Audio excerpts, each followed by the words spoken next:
شیر کی خالہ۔ دریا کے کنارے سرسبز و شاداب جنگل آباد تھا، جہاں ایک شیر حکمرانی کرتا تھا۔ بادشاہ ہونے کے ناطے وہ بہت مغرور تھا۔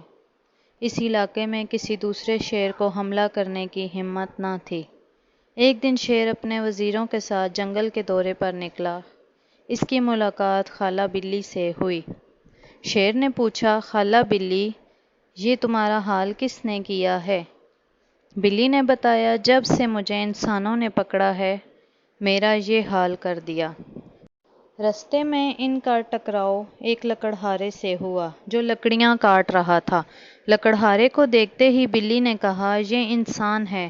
شیر نے فوراً کہا، میں تمہارا مقابلہ کرنے کے لیے آیا ہوں اور اپنی خالہ کا بدلہ لینے میرا حق ہے۔ کیا تمہاری خالہ نے یہ نہیں بتایا کہ انسان بہت خطرناک ہے؟ انسان نے فوراً جواب دیا، میں تمہیں مزہ چکھا کر ہی رہوں گا۔ جب لکڑہارے نے وقت کی نزاکت کو بھانپ لیا تو اس نے کہا، ٹھیک ہے، تم یہیں رکو، میں لکڑیاں جھونپڑی میں رکھ کر آتا ہوں۔ اے انسان، رک، مجھے کیا پتا تو واپس آئے گا یا بھاگ جائے گا۔ شیر نے کہا۔ لکڑہارا واپس جانے کے لیے پلٹا ہی تھا۔ لکڑہارے نے کہا، مجھے لگتا ہے میرے آنے تک تم یہاں سے بھاگ جاؤ گے۔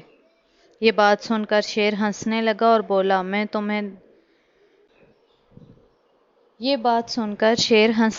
اور بولا، میں نے تو تمہیں خود مقابلہ کرنے کے لیے کہا، بھلا میں کیوں بھاگوں گا؟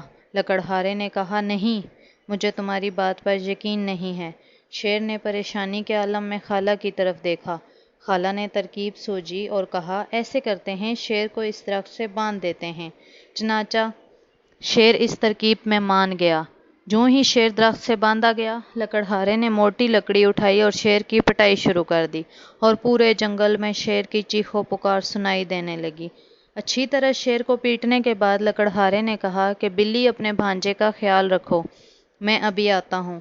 یہ سننا تھا کہ بلی شیر کے پاس آئی اور کہا کہ بھانجے، میں نے تم سے کہا تھا کہ انسان بہت خطرناک ہوتا ہے، اب سزا بھگتو اپنے غرور کی۔